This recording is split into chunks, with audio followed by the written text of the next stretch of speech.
Hello बच्चों, तो last lecture तक हमने रीडिस्ट्रीब्यूशन ऑफ चार्ज पढ़ाया था, जिसको हम क्या बोल रहे थे, आवेश का पुनर्वितरण। इसके बाद हम एक नया क्वेश्चन ले रहे हैं। जैसे करंट इलेक्ट्रिसिटी में हम रजिस्टर का एक सर्किट लेते थे और उस सर्किट में करंट कितनी फ्लो हो रही है, रेजिस्टेंस पर कितना पोटेंशियल डिफरेंस है, इस टाइप की चीजें निकालते थे। ऐसे यहाँ पर एक सर्किट दिया है जिसमें सर्किट में क्या कैपेसिटर्स लगे हुए हैं, कैपेसिटर्स लगे हुए, बैटरी लगी हुई है। और कैपेसिटर बैटरीज में हमें क्या क्या फाइंड करना है।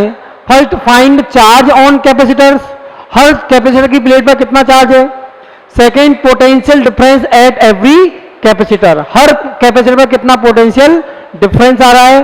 तो हिंदी वालों के लिए क्या ज्ञात करो, संधारित्रों पर आवेश और संधारित्रों पर विभवांतर, ये दोनों चीजें निकालनी है। तो ठीक है, इसको देखो सॉल्व करते हैं। तो इसको जब सॉल्व करेंगे तो हमने मान लो डायग्राम बना लिया, ये कितना है 2 माइक्रोफेरेड, अगला कैपेसिटर कितना 2 माइक्रोफेरेड, ठीक है। बीच में क्या लगा दिया, कैपेसिटर और लगा दिया। यहां पर एक बैटरी लगी हुई है और एक यहां पर बैटरी लगी हुई है, ठीक है। ये कितना 10 वोल्ट की बैटरी है, ये 5 वोल्ट की बैटरी है, ये कितना है। तो देखो यहां पर कितना दिया है 4 माइक्रोफेरेड, इस टाइप से हमारा सर्किट दिया हुआ है। अब इस सर्किट में हमें क्या निकालना है, कितना चार्ज है हर कैपेसिटर पर, और दूसरा में क्या निकालना है, दूसरा में क्या निकालना है इसमें कि हर कैपेसिटर पर कितना पोटेंशियल डिफरेंस है, ठीक है। तो देखो हमने क्या किया, हमने इस पॉइंट को, पहले इस पॉइंट को हमने पोटेंशियल इसको ग्राउंड कर दिया, तो इसका पोटेंशियल कितना हो गया 0। मान लिया इस पॉइंट का पोटेंशियल कितना है 0 है। अगर इसका पोटेंशियल 0 है तो ये भी 0, ये भी 0 और ये भी 0, हर पूरे वायर का पोटेंशियल 0 हो गया। यहां पर 5 वोल्ट की बैटरी लगी हुई है, तो अगर ये पोटेंशियल 0 है और इन दोनों पॉइंट्स के बीच का पोटेंशियल डिफरेंस कितना है 5, तो यहां का पोटेंशियल कितना हो गया 5 वोल्ट। ऐसे ही अगर ये 0 पोटेंशियल है, ये भी 0 पोटेंशियल है, ये 0 पोटेंशियल है, यहां पर 10 वोल्ट की बैटरी लगी हुई है, तो ऊपर कितना पोटेंशियल हो जाएगा 10 वोल्ट। अगर ये 0 पोटेंशियल है तो ऊपर का पोटेंशियल कितना हो गया 10 वोल्ट हो गया। इस पॉइंट को क्या मान लेता हूं मैं P, और इसका पोटेंशियल कितना है V। P पॉइंट का पोटेंशियल मैंने कितना मान लिया, V मान लिया, ठीक है।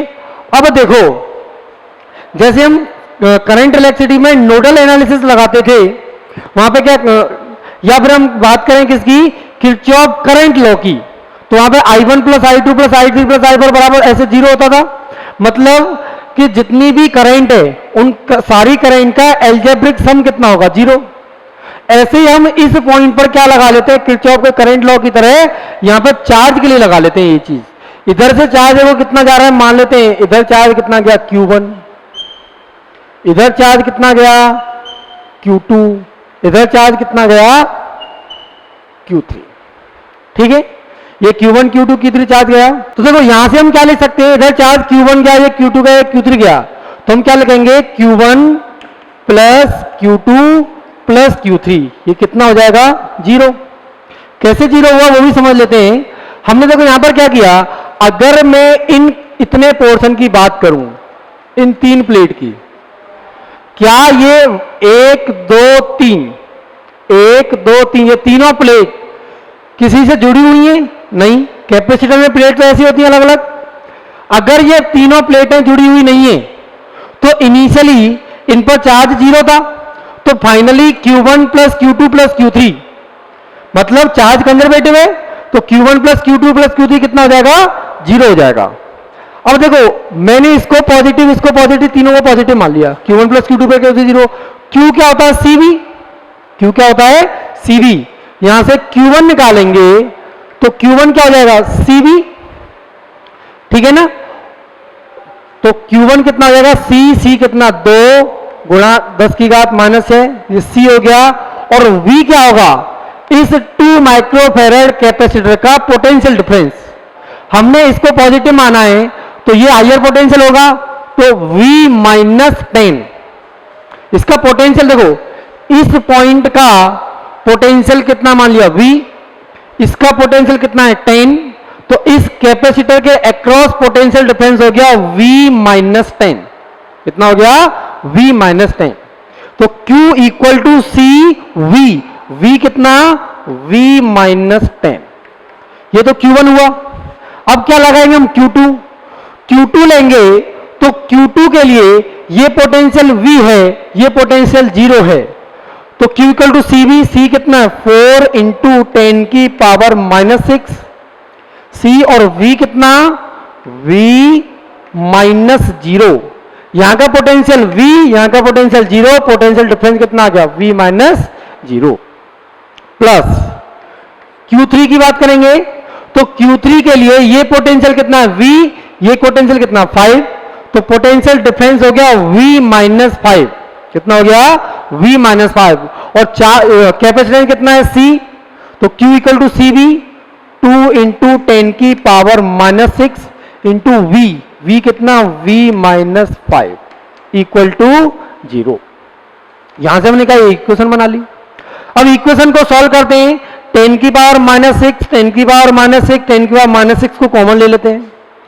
10 की पावर माइनस 6 को कॉमन ले लिया तो 2V minus 10 plus 4V plus 2V minus 5 equal to 0।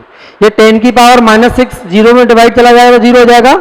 2 का अगर मल्टीप्लाई करें तो कितना आएगा? 2V माइनस के 20 plus 4V plus 2V minus 10 equal to 0। 2V minus 20 plus 4V plus 2V minus 10 equal to 0। यहां से 2V और 4V और 2V, 2V 4V 6V, 6V और 2V 8V। यहां से कितना? 8V माइनस के 20 माइनस के 10 माइनस के 30 equal to 0। 8V minus 30 equal to 0। यहां पे लिख लेते हैं 8V माइनस 30 इक्वल टू 0।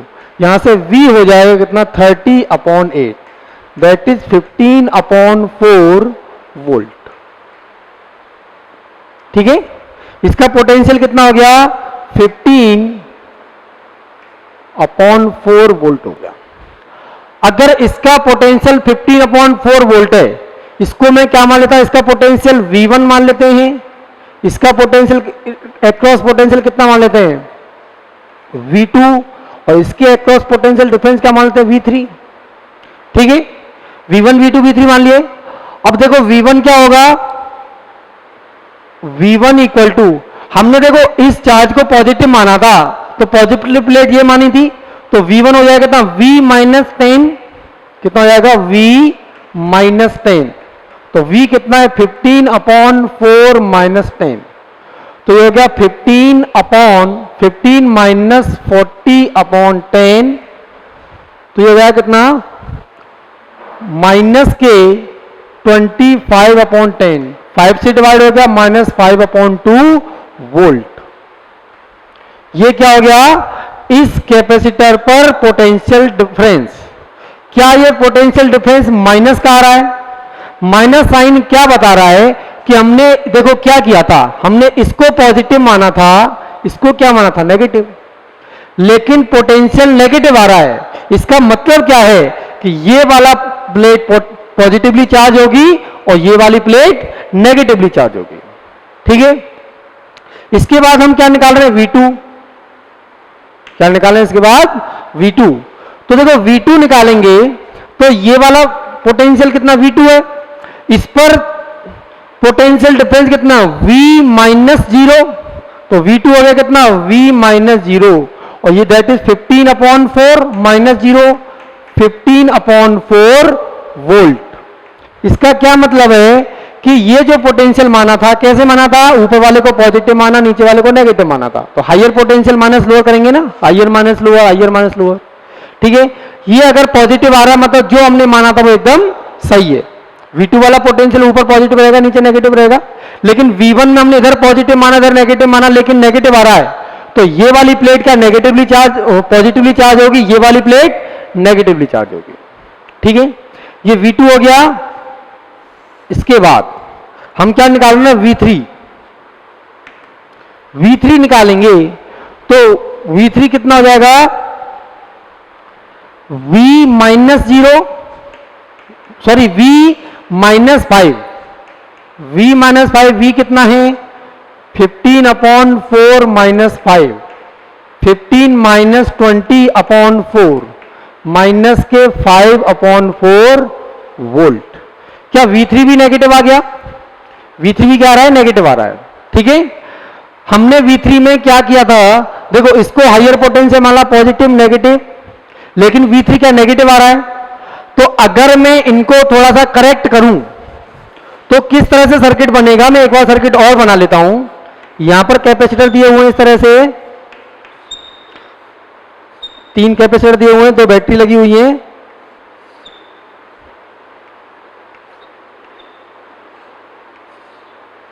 ठीक है, ये कितना 2 माइक्रोफेरेड 10 वोल्ट, 4 माइक्रोफेरेड 5 वोल्ट, इस तरह से दिया हुआ है।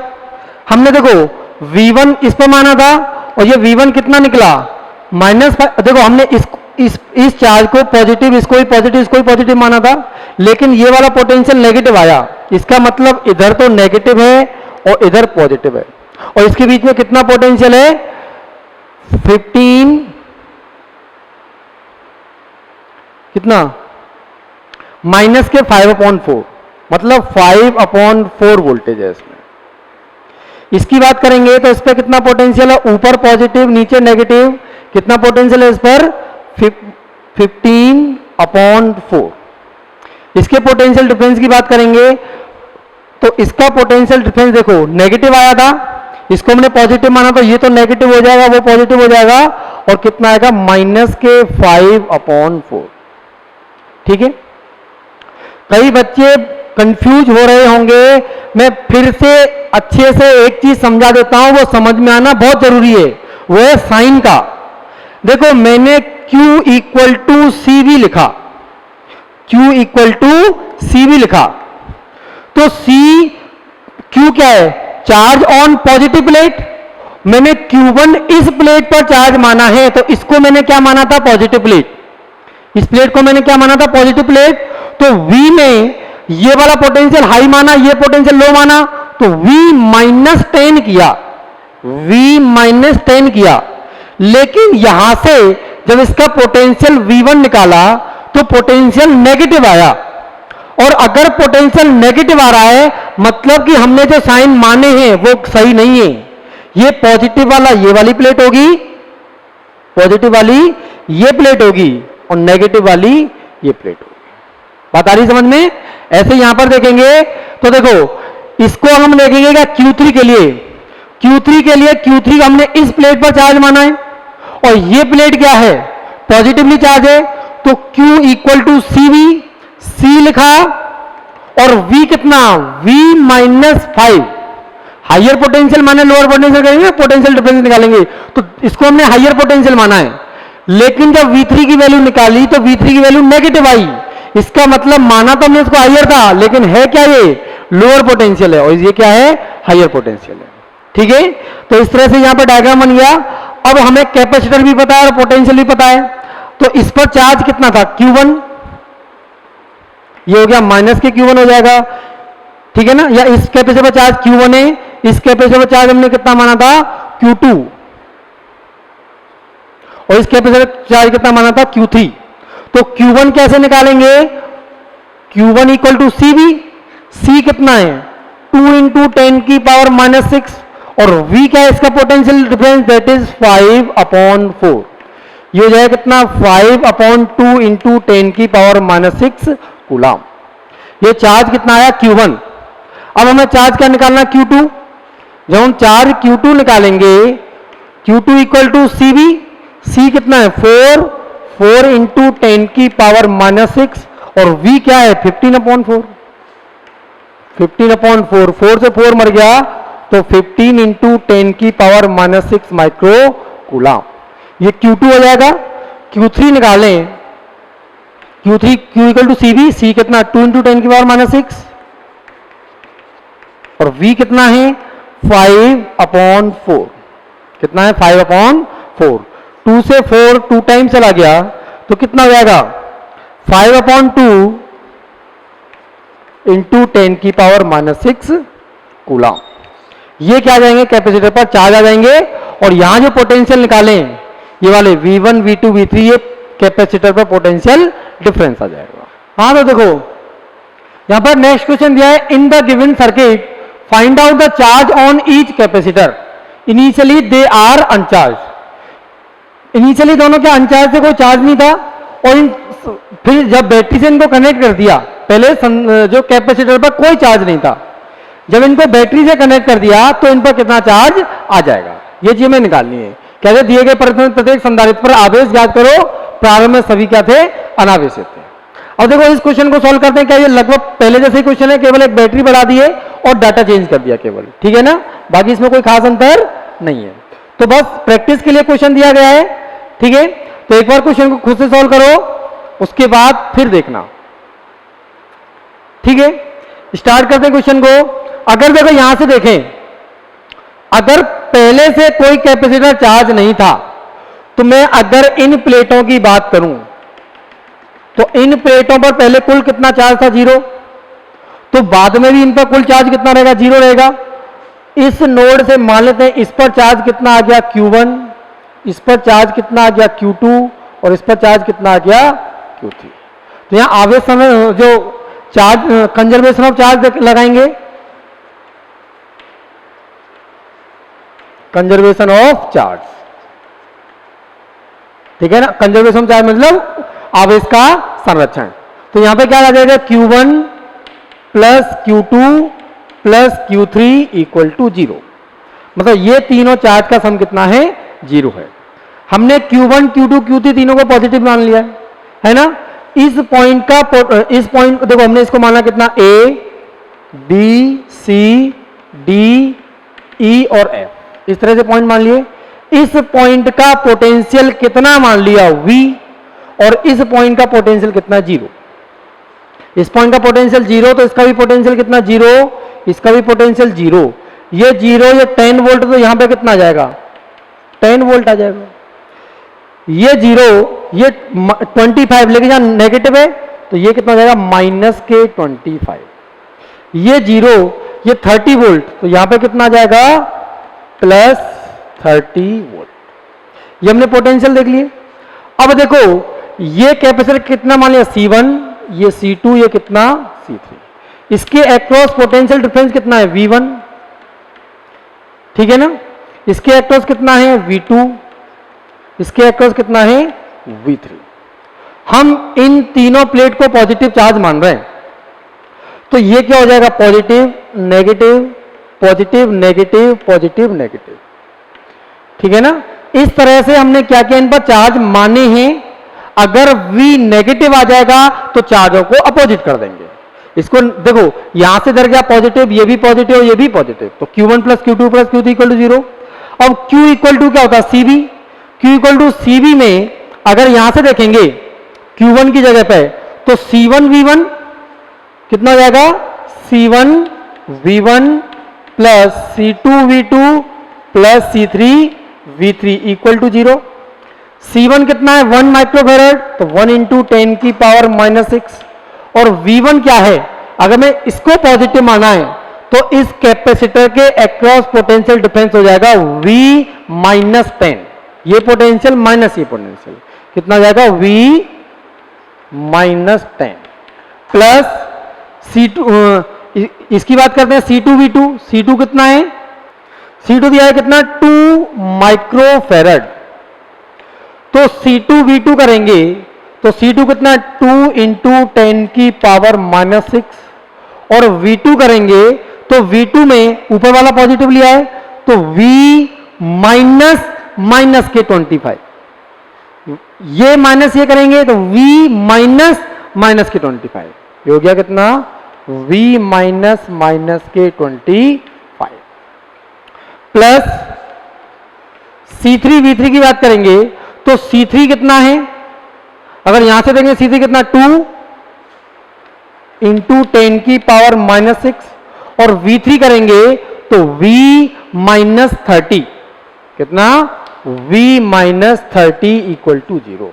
अब यहां से देखो 10 की पावर -6 10 की पावर -6 10 की पावर -6 कॉमन आ जाएगा, तो यहां से हमने क्या निकाल लिया 10 की पावर -6 कॉमन निकाल लिया। ये हो गया कितना V -10 plus 2 times V minus plus 25 plus 2 V -30 equal to 0। 10 की पावर -6 0 के डिवाइड में चला जाएगा, ये कितना हो जाएगा V -10 plus 2V plus 25 into 2 कितना हो गया 50 प्लस 2V -60 इक्वल टू 0। यहां से देखेंगे ये V, ये 2V और ये 2V, V और 2V 3V 3V और 2V कितना 5V, 5V माइनस के 10 प्लस 50 माइनस 60 माइनस 10 और माइनस 60 माइनस 70 प्लस 50 तो माइनस के 20 बचा इक्वल टू 0। तो यहां से V कितना आ जाएगा 20/5 4 वोल्ट, V कितना आ गया 4 वोल्ट। तो देखो यहां से V1 क्या है, अगर V1 देखें तो V1 कितना V -10 4 -10 कितना हो जाएगा माइनस के 6 वोल्ट। V2 की बात करेंगे तो V2 कितना दिया हुआ है, V2 दिया हुआ V प्लस 25 तो 4 प्लस 25 कितना हो जाएगा 29 वोल्ट। अगर यहां से V3 देखेंगे तो V3 कितना हो जाएगा V -30 दैट इज 4 -30 माइनस के 26 वोल्ट। यहां से V1 V2 V3 निकालिए। अब जो V जैसे V1 V2 V3 में V1 और V3 नेगेटिव है, V1 और V3 क्या है नेगेटिव है, इसका मतलब हमने जो साइन माने थे उनके क्या कर देंगे अपोजिट कर देंगे। ठीक है, यहां पे सर्किट बना लेते हैं। सर्किट इस तरह से दिया हुआ था, ये कैपेसिटर एक नीचे कैपेसिटर, फिर बैटरी लगी हुई थी,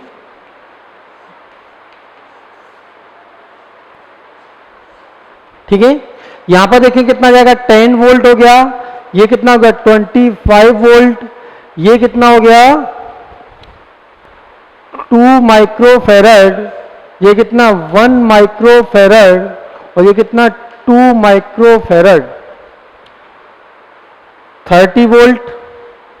ठीक है ना, ये 0 ये 0 ये 0 ये कितना 10 ये 30 और ये कितना आ जाएगा यहां पर 25 माइनस के 25।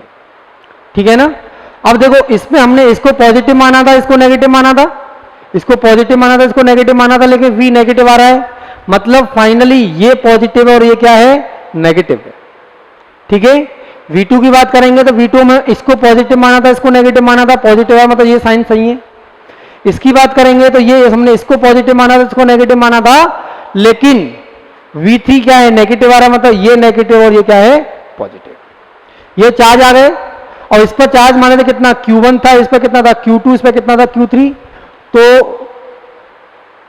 Q1 कितना हो जाएगा C1 V1, C1 कितना है 1 और V1 कितना है -6, ये C1 1 इंटू 10 की पावर -6 इंटू कितना 6, तो 6 माइक्रो कूलाम। Q1 हो जाए कितना 6 माइक्रो कूलाम। यहां से बात करते हैं किसकी Q2 की, किसकी बात कर रहे हैं Q2 की, तो Q2 हो जाएगा कितना C2 V2, C2 V2 में C2 कितना दिया हुआ है 2 इंटू 10 की पावर -6 और V2 कितना निकला 29, तो ये हो जाएगा 58 माइक्रो कूलाम। Q3 की बात करेंगे तो Q3 कितना देगा C3 V3, C3 कितना है 2 इंटू 10 की पावर -6 और V3 कितना दिया है 26, तो 26 इंटू 2 कितना होगा 52, तो 52 माइक्रो कूलाम। ये क्या आ गया Q3। तो ये तीनों कैपेसिटर पर चार्ज आए। हाँ तो बच्चों अब हम कैपेसिटर में एक नया टॉपिक पढ़ते हैं, वो है संधारित्र की धारिता पर परावैद्युतांक का प्रभाव, मतलब जो जो प्लेटें थी दो, इन प्लेटों के मध्य में अगर परावैद्युतांक भर दिया जाए, परावैद्युतांक माध्यम है, माध्यम की परावैद्युतांक निकलवाया होगा। ऐसा हमने पढ़ा था कहां पर, कूलाम के नियम में। परावैद्युतांक के बारे में कहां पढ़ा था, कूलाम का नियम माध्यम में, माध्यम में कूलाम का नियम। ऐसे इसी माध्यम को अगर हम दोनों प्लेटों के मध्य रख दिया जाए तो उसकी धारिता पर क्या प्रभाव पड़ता है। तो देखो यहां पे हमारा टॉपिक दिया हुआ है, संधारित्र की धारिता पर परावैद्युतांक का प्रभाव, इफेक्ट ऑफ डाइलेक्ट्रिक या insulator on capacitance of capacitor. संधारित्र का ये धारिता पर परावैद्युतांक का प्रभाव। तो परावैद्युतांक के प्रकार, पहले हम ये पढ़ लेते हैं परावैद्युतांक कितने प्रकार के होते हैं, फिर इसका प्रभाव पढ़ेंगे। तो देखो यहां पे देखिए, एक ध्रुवीय परावैद्युतांक होता है जिसको हम पोलर डाइलेक्ट्रिक बोलते हैं, और एक होता है क्या, अध्रुवीय परावैद्युतांक, मतलब नॉन पोलर डाइलेक्ट्रिक होते हैं। ठीक है ना। अब देखो ध्रुवीय परावैद्युतांक क्या होता है, जैसे मान लो हमारे पास HCl है, केमिस्ट्री पढ़ा होगा ऐसे, HCl एक अणु होता है।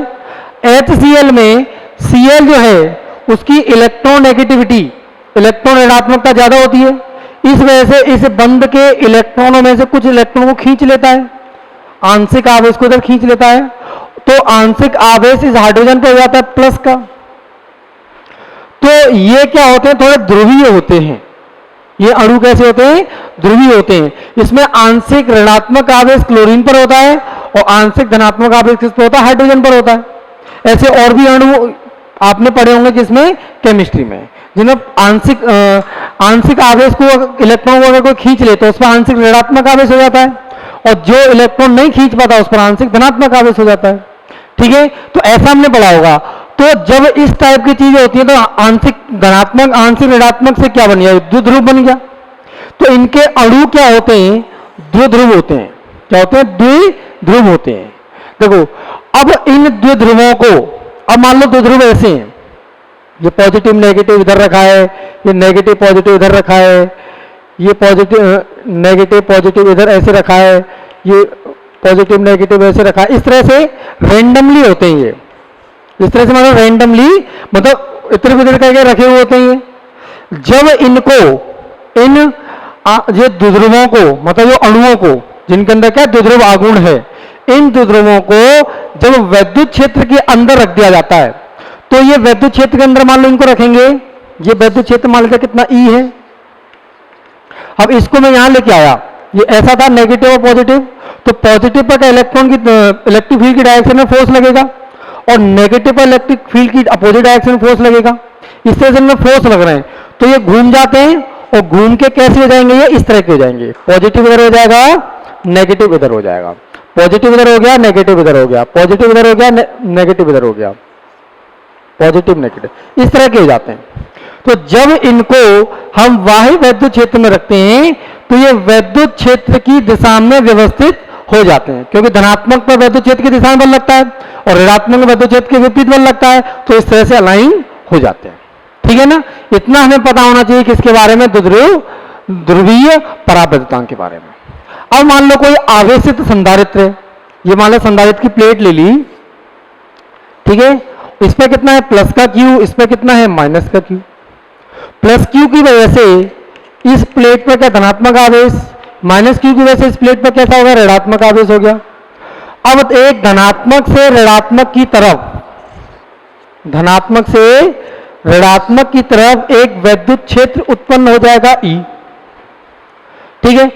अब इस संधारित्र के अंदर ध्रुवीय परावैद्युतांक को रखेंगे तो क्या होगा, जब ध्रुवीय परावैद्युतांक को संधारित्र की प्लेटों के मध्य रखा जाता है तो सभी द्विध्रुव, मतलब सभी अणु वैद्युत क्षेत्र की दिशा में व्यवस्थित हो जाते हैं। मतलब ये सब किस दिशा में व्यवस्थित हो जाएंगे, वैद्युत क्षेत्र की दिशा में। तो देखो वैद्युत क्षेत्र इधर है तो इधर क्या धनात्मक, इधर ऋणात्मक, इधर धनात्मक, ये ऋणात्मक, धनात्मक ऋणात्मक, धनात्मक ऋणात्मक, इस तरह से क्या होंगे, व्यवस्थित हो जाते हैं।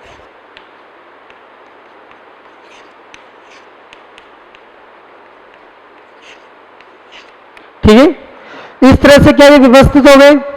अब इसके बाद इस प्लेट पर क्या धनात्मक आवेश है, तो उसके पास में क्या ऋणात्मक आवेश आ गया, और यहां पर ऋणात्मक आवेश है, उसके पास में क्या धनात्मक आवेश आ गया।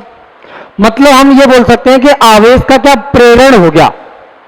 चार्जिंग का इंडक्शन पढ़ा था, मान लो कोई ये क्या है, ये कंडक्टर है, कोई कंडक्टर मतलब चालक है, और इसके पास एक आवेशित चालक को रख दिया जाए तो क्या होता था, इस पर ऋणात्मक आवेश आ जाता था और पीछे क्या आ जाता था, धनात्मक आवेश आ जाता था।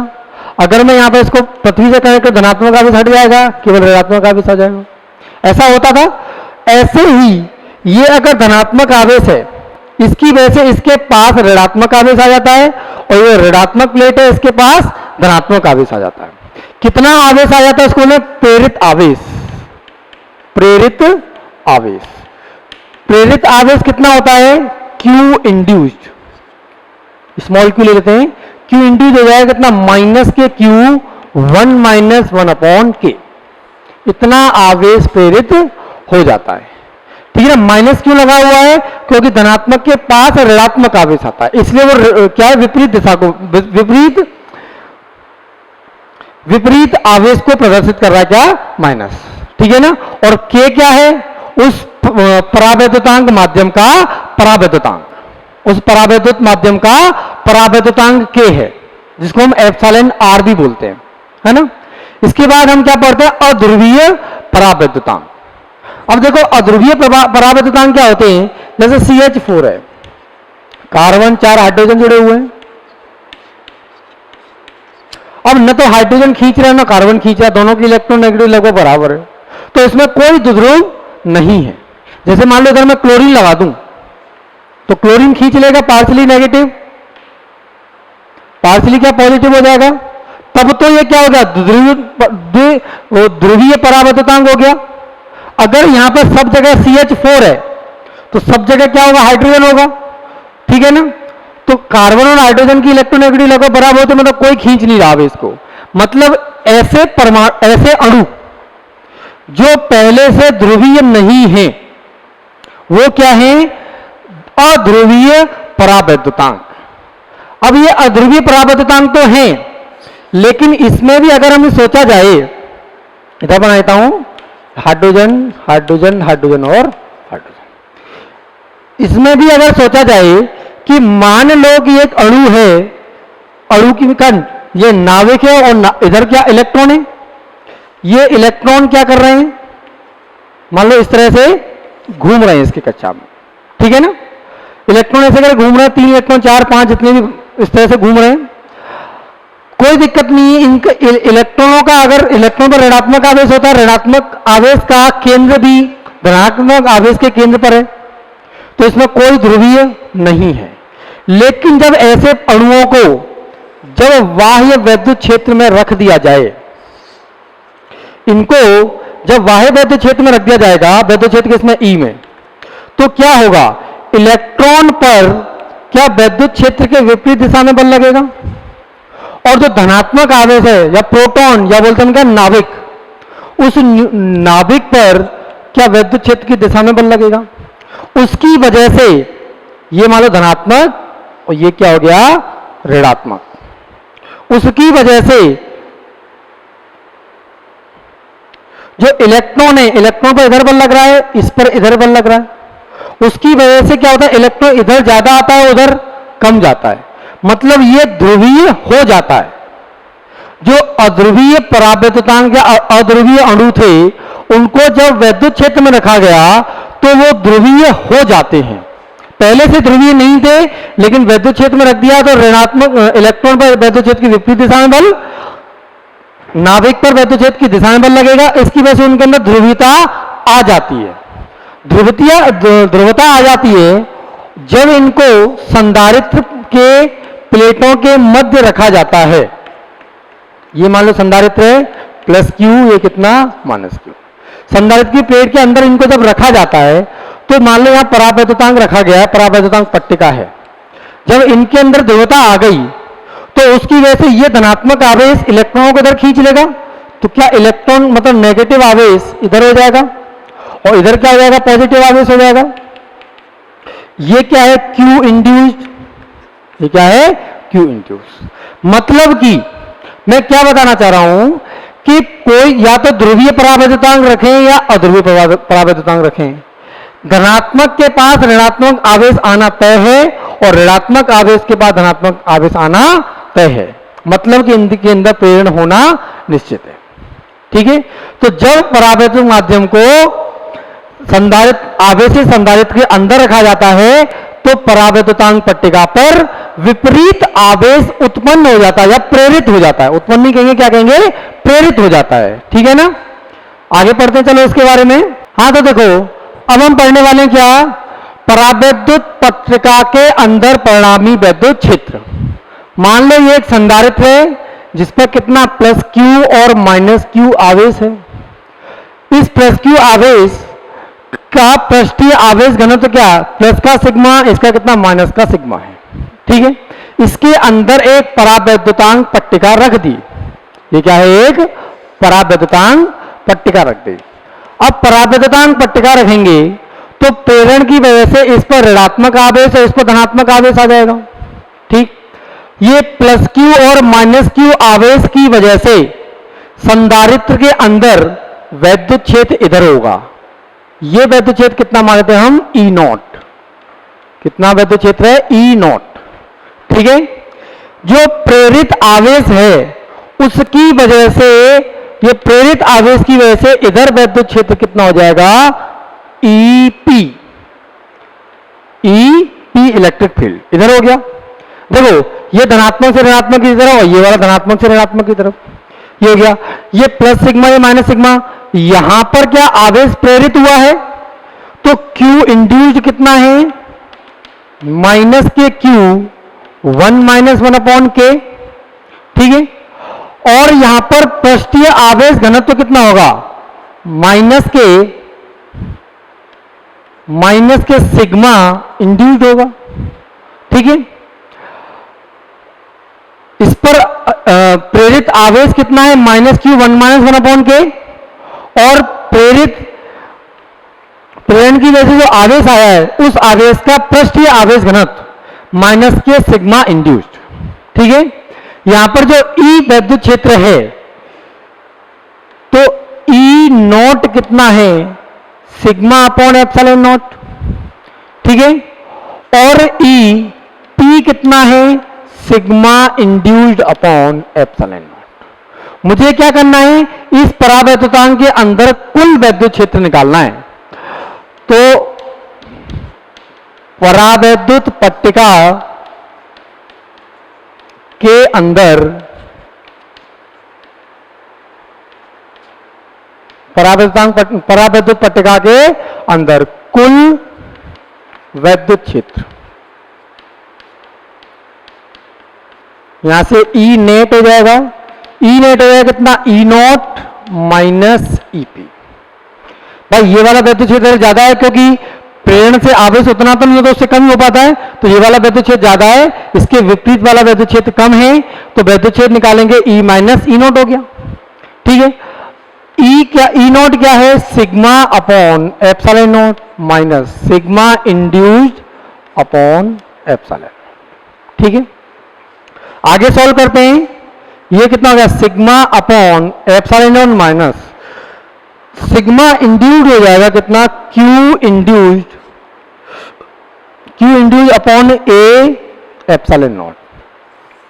यहां से ई नेट निकालेंगे तो देखो ई नेट हो जाएगा कि क्या, sigma upon epsilon minus Q induced upon epsilon not, तो sigma upon epsilon not minus Q induced क्या है, Q 1-1/K upon a epsilon not, upon a epsilon not.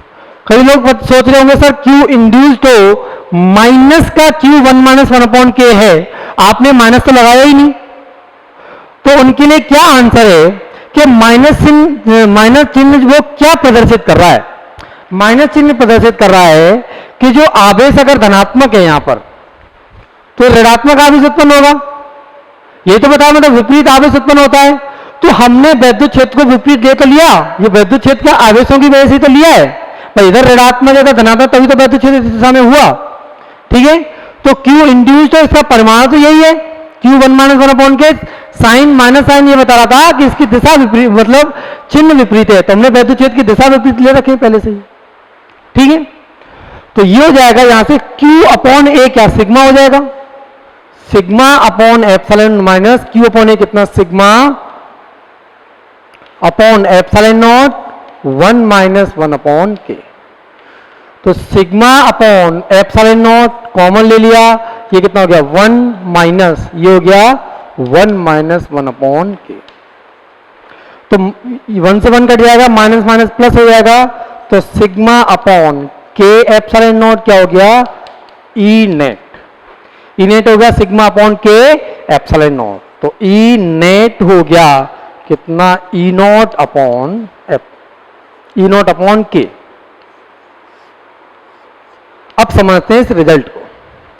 मान लो एक संधारित्र है, संधारित्र को आवेशित किया हुआ है, इसको प्लस क्यू माइनस क्यू आवेश दे दिया इनकी प्लेटों पर, तो उसकी वजह से संधारित्र के अंदर अगर वैद्युत क्षेत्र 10 न्यूटन है, 10 न्यूटन पर कूलाम है, ठीक है, उसी संधारित्र के अंदर 2 परावैद्युतांक वाला परावैद्युत माध्यम रख दिया, तो उस परावैद्युतांक माध्यम के अंदर कितना वैद्युत क्षेत्र हो जाएगा, 10/2।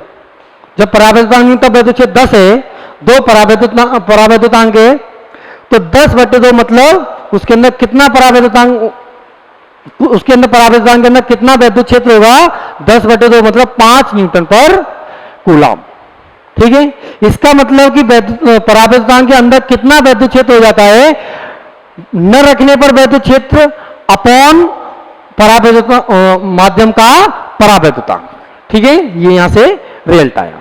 तो देखो अब हम पढ़ने वाले हैं क्या, परावैद्युत पट्टिका की उपस्थिति में संधारित्र की धारिता, मतलब capacitance of capacitor in presence of dielectric slab. जब डाइलेक्ट्रिक स्लैब इस कैपेसिटर के अंदर रख दिए, उस टाइम पर इसकी कैपेसिटेंस कितनी होगी। ठीक है, उसके लिए हमने यहां पे क्या, ये ए और बी प्लेट है, ए पर प्लस क्यू, बी पर माइनस क्यू दिया हुआ है, ये परावैद्युतांक पट्टिका है सी डी, जो परावैद्युत पट्टिका है, इस पर भी आवेश प्रेरित हो गया है। ठीक है, इस पर आवेश प्लस क्यू और माइनस क्यू है, तो इस पर चार्ज प्लस क्यू और माइनस क्यू है। ठीक है, तो plus Q minus Q charge होने की वजह से इसकी सरफेस चार्ज डेंसिटी कितनी है, प्लस सिग्मा और माइनस के सिग्मा। अच्छा, सिग्मा कितना हो जाएगा, क्यू अपॉन ए, सिग्मा क्या हो जाएगा, क्यू अपॉन ए। यहां से क्यू क्या हो जाएगा, सिग्मा इंटू ए। ये क्या होगी हमारी इक्वेशन फर्स्ट, मतलब इस पर चार्ज कितना है, Q upon Q equal to sigma A. अब देखो कैपेसिटेंस निकालनी है, सी होता है क्यू अपॉन वी, और वी क्या है, ए और बी प्लेट के बीच का पोटेंशियल डिफरेंस। ठीक है, मुझे ए और बी के बीच का पोटेंशियल डिफरेंस निकालना है, that is V A B, A और बी के बीच का पोटेंशियल डिफरेंस, तो ये आएगा V into A C, V A C plus V C D plus V D B. यहां से यहां का पोटेंशियल निकालना, तो V A C plus V C D plus V D E, ये निकालना है। इसके बाहर बाहर इलेक्ट्रिक फील्ड कितना है, ई नॉट, और इसके अंदर इलेक्ट्रिक फील्ड कितना है, ई नेट। ये इलेक्ट्रिक फील्ड है, इसके बाहर इलेक्ट्रिक फील्ड ई नॉट, इसके अंदर इलेक्ट्रिक फील्ड ई नेट, इसके बाहर इलेक्ट्रिक फील्ड कितना, ई नॉट। इन दोनों के बीच की डिस्टेंस हम कितना मान लेते हैं, x1, और इनके बीच की डिस्टेंस मान लेते हैं कितना, x2। ये x1 x2 ये कितना d, इसकी डिस्टेंस कितना t हो गया। तो यहां से हम क्या लिख सकते हैं, d बराबर x1 plus t plus x2।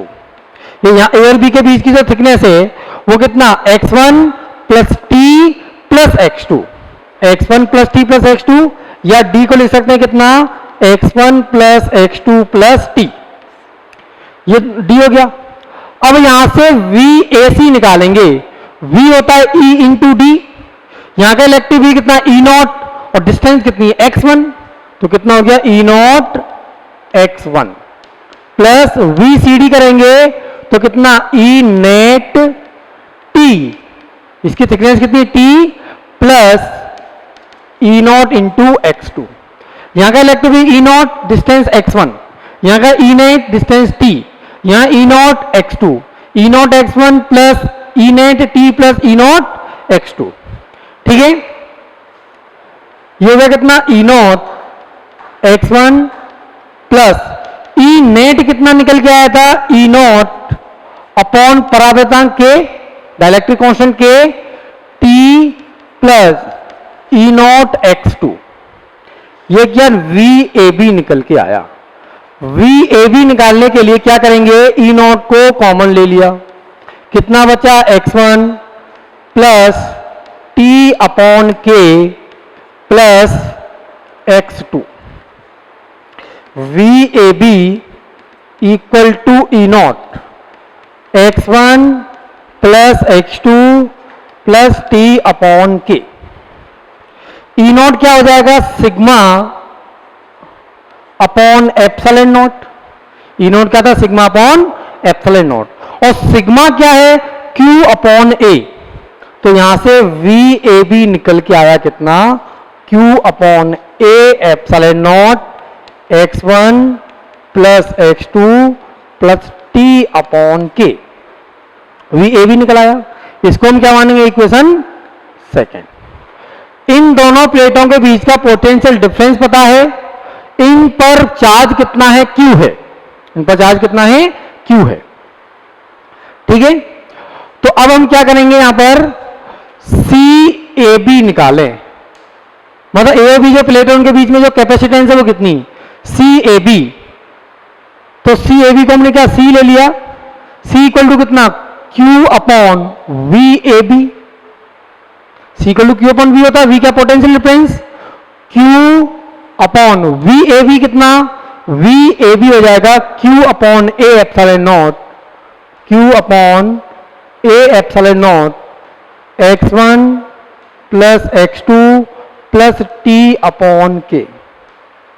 ये क्या निकल के आ गया, C। Q से Q को कैंसिल कर दिया, ये A एप्सिलॉन नॉट ऊपर चला जाएगा, तो C हो जाएगा A epsilon not upon x1 plus x2 plus t upon k। ठीक है, अब हमने इसमें क्या किया, d का ऊपर नीचे मल्टीप्लाई कर दिया, d का ऊपर नीचे मल्टीप्लाई कर देंगे तो ये हो जाएगा। तो ये एप्सिलॉन नॉट a और d, इसको अलग लिख लेते हैं, c equal to epsilon naught a upon d, epsilon naught a और ये कितना d, बाकी क्या बचेगा, ये d हो गया इधर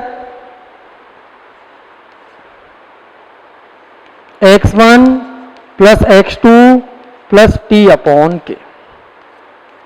यहां पर हम ऐसा करते हैं, इस डिनोमिनेटर में d का ऊपर नीचे मल्टीप्लाई कर देते हैं, डिनोमिनेटर में ऊपर नीचे मल्टीप्लाई कर दे, एप्सिलॉन नॉट a और ये d, ये तो इधर आ गया, डिनोमिनेटर में d का ऊपर नीचे मल्टीप्लाई किया है, एप्सिलॉन नॉट a और d, ये तो यहां आ गया, बचा कितना 1 upon x1 plus x2 plus t upon k times 1 upon d। ठीक है, d का जब मल्टीप्लाई करेंगे तो c हो जाएगा कितना, epsilon naught a upon d times 1 upon x1 plus x2 upon d plus t upon k d।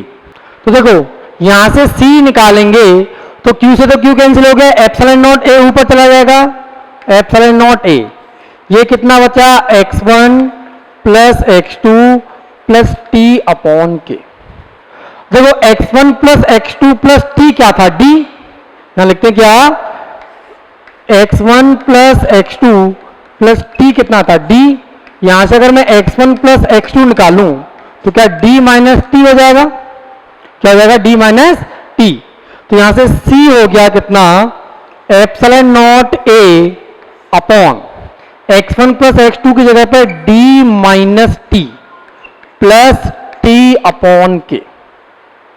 ठीक, अब देखो इसमें आगे क्या करेंगे, c equal to epsilon naught a upon d को यहां से अगर कॉमन ले लिया, d को अगर कॉमन ले लिया कितना बचेगा, 1, d से कॉमन ले तो 1 बचा, माइनस यहां पे d नहीं तो डिवाइड हो जाएगा T upon D plus T upon K times D.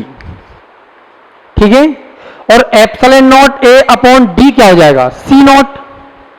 यहां से लिखेंगे क्या, देखो सी निकल के आया, C equal to epsilon naught A upon D, और आगे कितना आया? 1 minus T upon D plus T upon K D.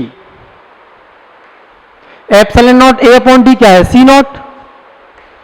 सी नॉट क्या है? Epsilon naught A upon D. बोले epsilon naught A upon D क्या होता है? जब डाइलेक्ट्रिक मीडियम नहीं रखा हुआ है उस टाइम पर कैपेसिटर की कैपेसिटेंस। ठीक है, तो यहां से सी हो गया कितना? C naught upon 1 minus T upon D plus T upon K D, और यही क्या हो गया हमारा आंसर। तो आंसर आपको दोनों याद रखने हैं। कौन कौन से? Epsilon naught A upon D, 1 minus T upon D plus T upon K D. यहां पे C equal to epsilon C naught 1 minus T upon D plus T upon K D. ठीक है, आज के लिए इतना ही। Thank you.